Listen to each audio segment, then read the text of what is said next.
नमस्कार दोस्तों, मैं विजय कसाना डिजिटल फ्री शिक्षा के यूट्यूब चैनल पर आपका स्वागत करता हूं। दोस्तों, हरियाणा स्टाफ सिलेक्शन की ग्रुप 56 का जो एग्ज़ाम कल हुआ था उसके बाद से विवाद शुरू हो गया है। आपको पता है कि एचएसएससी का जो ग्रुप 56 से विवादों का नाता लगातार रहा है और इसमें सबसे बड़ा विवाद एक भर्ती के कारण हो रहा है। शायद ग्राम सचिव पटवारी, कर्नल पटवारी, ये तीनों भर्तियां शुरुआत से, जब से बीजेपी सरकार आई है तब से और अब तक लगातार जो कि तो हैं, ये भर्तियां ना तो पूरी होती और जिनके साथ ये भर्ती मिल गई वो भर्ती भी पूरी नहीं होती। अब साथियों, हाई कोर्ट की सिंगल बेंच ने इस एग्ज़ाम के ऊपर स्टे लगाया। अगले दिन डबल बेंच में एग्ज़ाम की परमिशन मिली। 7 अगस्त को एग्ज़ाम करवाने का नोटिस जारी कर दिया। अब सवाल रिपीट हो गए हैं। वैसे साथियों, आपको बता दें कि अध्यक्ष यानी कि चेयरमैन साहब पहले भी कहते रहे हैं कि प्रश्न पत्र जो आता है उसकी आयोग को जानकारी नहीं होती। यह काम तो एग्जामिनर का होता है, आयोग को पेपर खुलने के बाद पता चलता है।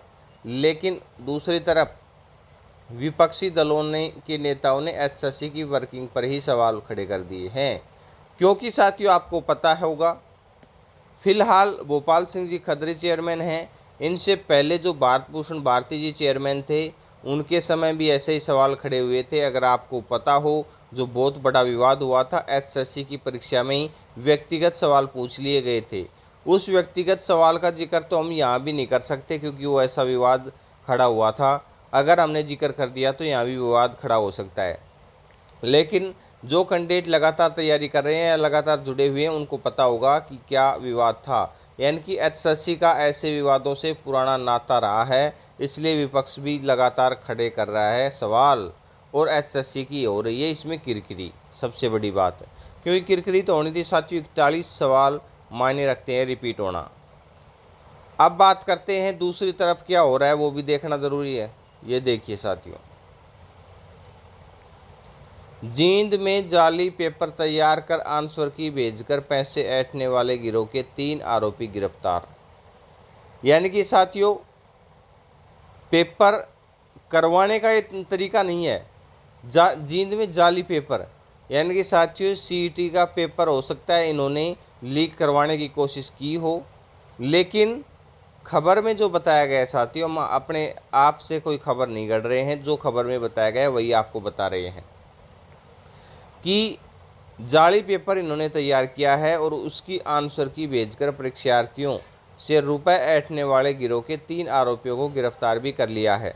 आरोपियों ने हुड्डा मार्केट में गैस एजेंसी के ऊपर एक कमरे में ऑफिस बनाया हुआ था। 14 कैंडिडेटों के एडमिट कार्ड व्हाट्सएप से आए हुए थे। इनके पास 40,000 रुपये भी बरामद किए गए हैं। अब साथियों, एक कैंडिडेट तो सरकारी स्कूल का हेडमास्टर है, दूसरा कैंडिडेट एक ग्रुप डी का कर्मचारी है। और एक कमाल की बात देखिएगा कि स्कूल हेडमास्टर के खिलाफ पहले से केस भी दर्ज हैं। यानी कि पहले ही साथियों ये कैंडिडेट हैं। और कुलबीर के खिलाफ भी 2015 का मामला दर्ज है। जितेंद्र के खिलाफ साथियों केवीएस व एक अन्य परीक्षा पेपर लीक करवाने में गुरुग्राम व हिसार कोर्ट में मामला चल रहा है। लेकिन इसमें ये कहा गया है, ये देखिए, आरोपियों ने कबूल किया है कि स्क्रीनिंग टेस्ट का पेपर लीक नहीं हो पाया। यानी कि कोशिश की है लेकिन लीक नहीं हो पाया। उसके बाद खुद से पेपर बनाकर उसी के आंसर की युवाओं को सौंप दी।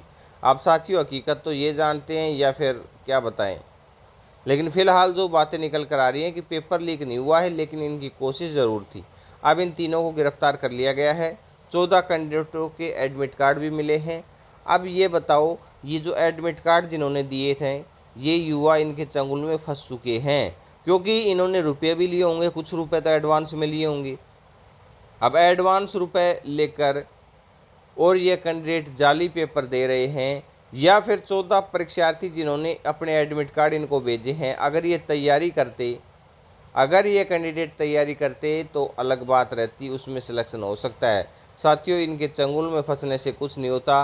बार बार आपसे यही जो मुद्दा भी उठाया जाता है कि पेपर लीक कर कर आप गलत तरीके से नौकरी पा जाओगे तो भविष्य में भी दिक्कत हो सकती है, या फिर अब जो फंस जाता है वही जानता है। अब ये 14 कैंडिडेट हैं, इनको भी जांच में बुलाया जाएगा, जांच में बुलाया जाएगा साथियों। अब आपकी इस बारे में क्या राय है? पेपर लीक प्रकरण या ये जो जाली पेपर दिया गया है, आंसर की भेजने की कोशिश की जा रही है, तो इसके बारे में आप अपनी राय कमेंट सेक्शन में दीजिएगा। और जो पेपर में क्वेश्चन रिपीट हुए हैं उसके बारे में भी अपनी राय कमेंट सेक्शन में ज़रूर भेजें। ऐसे ही बेहतरीन अपडेट के लिए चैनल को सब्सक्राइब ज़रूर कर लें। अपना कीमती समय देने के लिए बहुत बहुत धन्यवाद।